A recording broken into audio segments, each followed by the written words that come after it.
Well, good morning, folks. 27th February 2025 here at South Beach, South Haven, Michigan. See the snow fence there and the large piles of sand get plowed up here and so forth in the wintertime by the beach. They'll spread this all back out, level it out. As soon as the time comes, down here at the shoreline, a lot of shelf ice damming up and little icebergs and so forth. We'll go down there and take a look at that in a second. Over here on the Black River,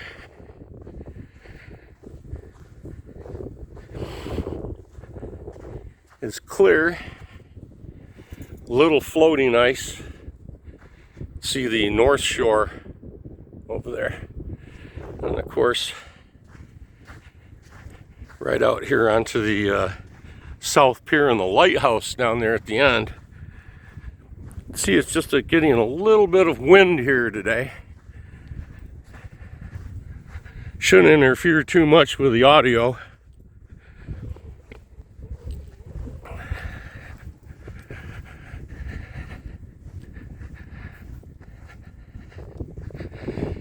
Pier's closed. I believe it's $1,000 fine. I think we've gone over that before. Yeah, that's not a good thing. Go out there, get washed off. Seriously, a lot of people have died out here. Drowned right here, or got swept off. And they didn't make it. We're almost to the water's edge. They reclaimed a lot of this beach a couple of years ago, brought in big dredges, hydraulic pumps, and displaced the sand. It was all built up out here. They moved it back here on shore and gave a whole lot more beach. But right now we're to the point that we would be right at the water's edge coming up here. There's the pier. You can see they have floating throws out here.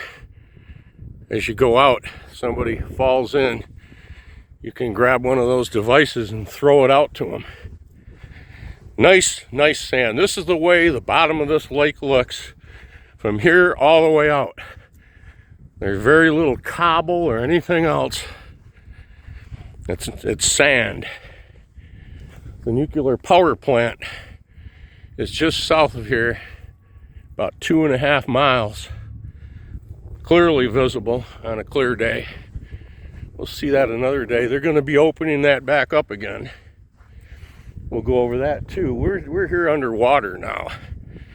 Okay, this buoy that you see, or this stake, is a marker for swimmers not to go out any farther than this. Okay, and you can see right here where the edge of the beach actually now contours down, okay, into where you'd be 5.5, 6 foot deep, and then all the ice is built up more than 1/2 mile out, just like this and taller. I'm 6 foot tall. The ice that you see right here is 10 or 12 foot thick. And it's that way all up and down the lake shore. For the most part, you see all these little deposits down here of little shells and whatnot. I'm certainly not going to walk out into there.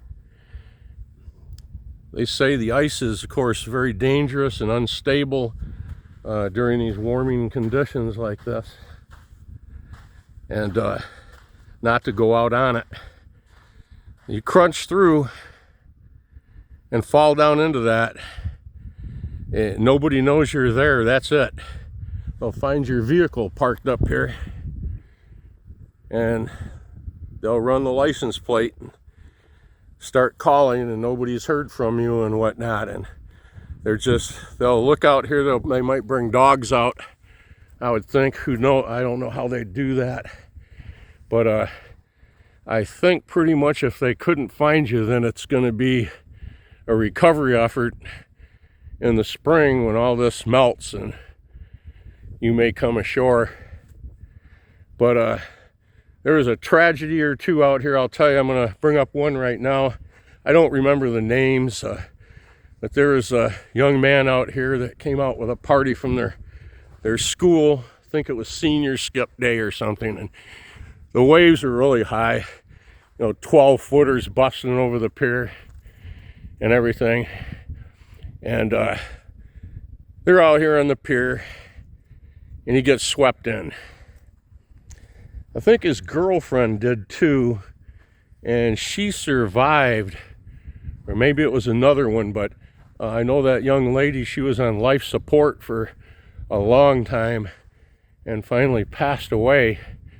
I remember that her parents had given her a brand new Corvette for graduation, and I believe she came out here with it and almost lost her life that day. But that boy, the young man, they couldn't find him, and they were out here for, seems at least a week, dragging out here off the pier, off the end of the lighthouse right there, and they couldn't find him. I went out here one day and came out here. They were in the recovery effort looking for him, dragging back and forth about 500 or 600 meters straight out and to the left of the lighthouse. You see there were dozens of people out here on the pier, both the north and the south pier. People were fishing, kind of a normal day. Up here, it was reconfigured, the parking lot. You see that blue light just beyond it along the rail used to be parking, and they reconfigured it and took a lot of parking out and made it all sandy there. But there was the police, sheriff and whatnot, set up there, and they had a little trailer that his family had brought. They were hanging out there on a vigil and waiting day after day. And so I parked over here, about where you see those headlights, and walked out here on the pier. And we're out here at the end. I was here about an hour, just looking around, watching these people fish, watching the search effort.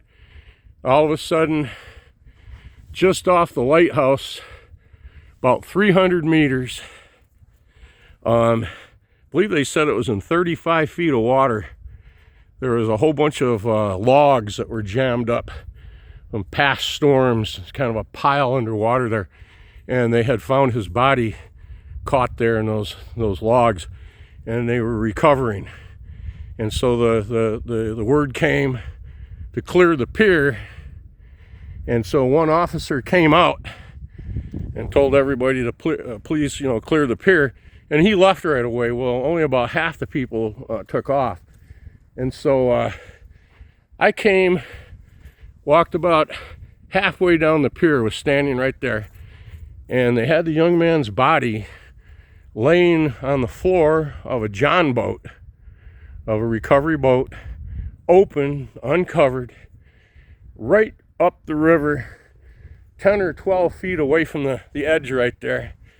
And we're standing right there looking down at this young man laying there on his back. And they brought him up the river to that point where the vigil was. And yeah, I couldn't believe they didn't have him covered up. My gosh almighty. That just was, I don't know what they were thinking. But anyways, I came post-haste off this pier, walked right straight over here and got my vehicle and left. I didn't feel at home here at all in what was going on. Very sad. The authorities then took his body upriver to a boat landing where the coroner was there and the ambulance and so forth. His family then drove around and over the bridge to that area. and so forth. Very, very sad. Just one of literally many stories right here.